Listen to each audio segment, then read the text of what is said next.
La coupe de bénédiction que nous bénissons est vraiment communion au sang du Christ. Le pain que nous fractionnons est vraiment communion au corps du Christ. Voyez, dans vos livrets liturgiques et ce que nous avons entendu, il y avait une formule interronégative. Mais en hébreu, la forme interronégative est une manière d'insister sur l'affirmation. Donc, saint Paul n'est pas en train de se demander si la coupe de bénédiction serait communion au sang du Christ. Il affirme: la coupe de bénédiction que nous bénissons est vraiment communion au sang du Christ. Le pain que nous fractionnons est vraiment communion au corps du Christ. Ainsi, voyez, frères et sœurs,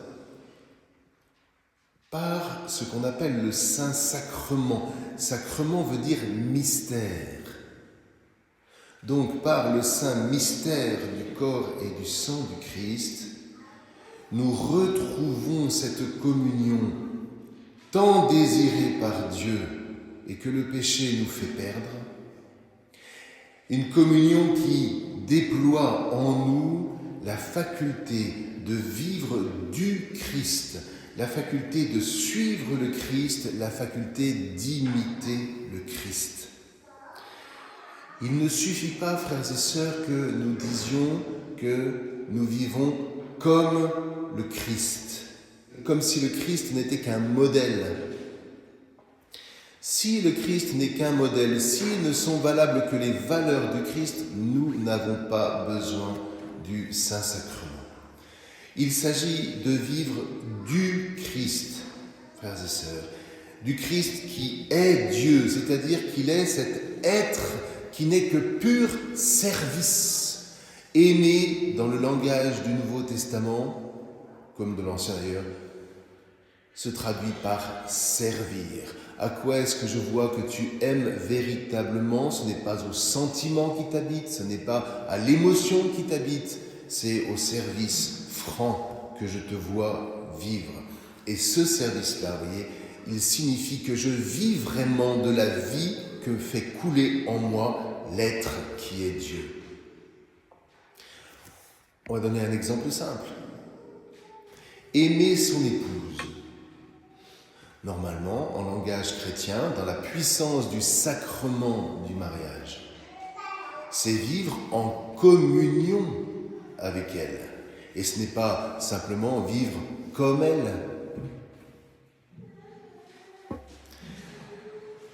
Mon épouse peut m'inspirer, de telle sorte que par elle, du cœur même de notre communion, se déploie en moi, son époux, des capacités d'être insoupçonnées. Ainsi en va-t-il, frères et sœurs, de notre communion au Christ. Cette communion, elle est inspirante. Le souffle de Dieu, l'Esprit de Dieu. Elle est parlante, le Verbe de Dieu. Et elle est vivante, parce qu'elle nous branche sur la source même de la vie, qui est le Père. Alors cette communion, frères et sœurs, elle est instaurée par le baptême qui nous attache au Christ. Et elle est comme validée par la confirmation qui nous attache par le Christ à son corps qui est l'Église. Un corps un, echad en hébreu. C'est-à-dire qui est uni. Ce n'est pas seulement un seul corps.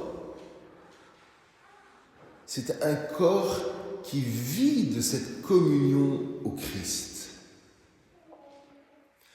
Or, baptême, confirmation sont la porte des sacrements, mais cet attachement sacramentel au Christ par le baptême et par la confirmation n'est pas un acquis administratif. Combien de fois nous entendons dire « Ouais, j'ai tout fait. Je me suis baptisé, je me suis confirmé. » Ça, c'est le meilleur des cas, pas toujours. Mais je me suis communié. Ça veut dire j'ai fait ma première communion, comme aujourd'hui. Donc je peux me marier, puisque j'ai tous les documents. Mais non. Car voyez-vous, le baptême, en fait, ouvre un chemin. Et ce chemin n'est pas un chemin moral seulement, c'est un chemin qui nous entraîne de la mort à la vie. Et le plus beau, c'est que le sacrement de la confirmation, qui ne confirme décidément rien de ma part, je ne confirme pas mon baptême, ça veut rien dire. Je suis confirmé par le Christ en son Église, c'est-à-dire que j'emprunte ce chemin avec toute l'Église dont je fais partie du corps unifié. Bien. Or, sur ce chemin, frères et sœurs, nous avons besoin d'être nourris. Encore, faudrait-il savoir ce que être nourri veut dire. Je me nourris aujourd'hui, j'ai peur que cela signifie j'ingurgite. Ou alors je bouffe. Nutrire en latin veut dire assimiler. J'assimile ce qui est charnellement nécessaire pour vivre. Et voyez, il ne suffit pas d'être baptisé comme il ne suffit pas de naître. La naissance est incontournable, mais elle ne suffit pas. Encore faut-il être nourri, encore faut-il assimiler une nourriture pour vivre et pour, grâce à cette nourriture quotidienne, transmettre la vie qui nous a été donnée au baptême. Quand l'Église nous invite à venir chaque dimanche nous nourrir de la communion au corps et au sang de Christ, c'est dans ce sens-là.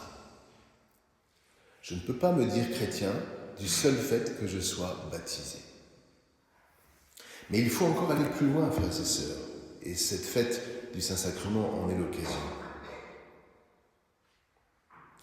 Lorsque le Père éternel nous nourrit par son Fils incarné, par le Verbe incarné, c'est pour nous signifier, frères et sœurs, que lui-même, qui est Dieu, se donne charnellement à nous.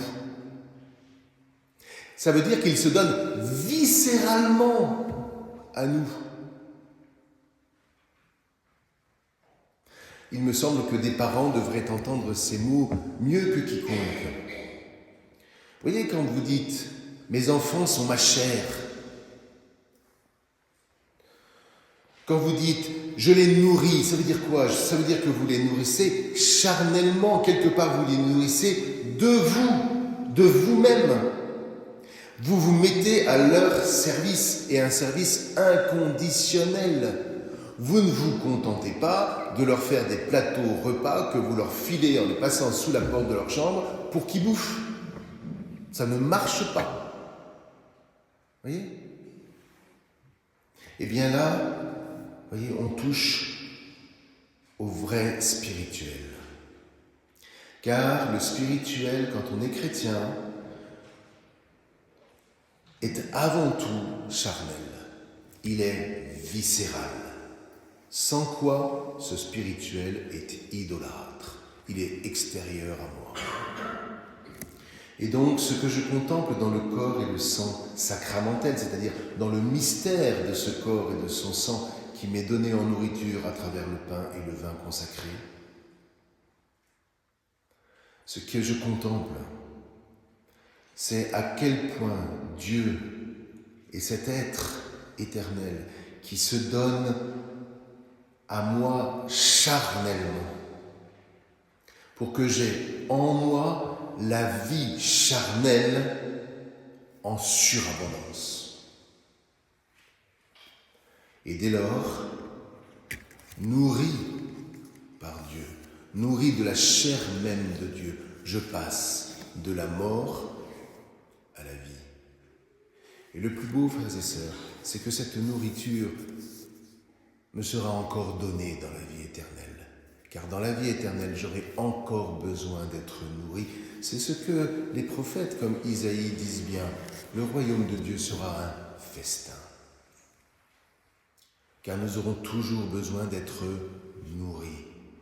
Nourris non pas simplement pour nous-mêmes, mais nourris pour transmettre et pour enfin donner à cette création merveilleuse qui a 15 milliards d'années, en tout cas pour ce qu'on peut en juger de notre point de vue, pour que cette création enfin puisse donner le meilleur d'elle-même à travers nous, à travers le service que nous mettrons en œuvre par le Christ pour faire passer cette création de tout ce qu'elle a en potentiel au réel.